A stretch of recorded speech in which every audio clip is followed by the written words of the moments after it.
You're not called to fix what you didn't break. I had a great conversation with someone earlier about relationships in this person's life. Over and over again, they found themselves with a different face, same spirit, different face, same type of mentality or emotional state, different face, but the same type of background of brokenness. And this person always found themselves being the savior in another person's life. You're not called to fix what you didn't break. A lot of times people find themselves in a relationship of bondage and imprisonment because they ran to an assignment that God never called them to. They ran to be a repairman or repairwoman in the life of someone else.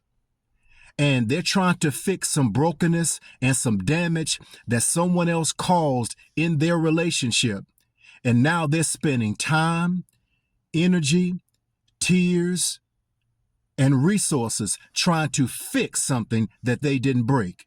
Sometimes it's a false guilt that we have, that I have done so much in my life to hurt other people, that when I meet a damsel in distress, when I meet a guy that is in distress, I need to help him. I need to help her become a much better person.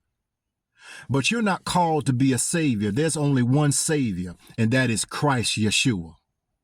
And a lot of times we find ourselves entangled and involved and entrapped in relationships that will rob you of your time, your peace, your resources, because you are connected to someone that God never told you to be connected to. A lot of times people will find themselves, and I know, in relationships, entangled in those relationships that God never assigned to you. He never called you to be involved in. But a lot of times, because of our own past guilt that's unresolved, of those relationships that we've damaged, those relationships that could have been, you see the potential in someone, but you don't see the work ethics in that person with the potential. We'll find ourselves running to the rescue to someone to try to repair or fix a damage that we are not responsible for. So we find ourselves being entangled and incarcerated in a relationship that is not God ordained, trying to silence the demons in our own mind of trying to fix someone else so we can feel better about ourselves. There may be a man that God has for you. There may be a woman that God has for you, custom and tailor-made just for you, because he or she matches your purpose.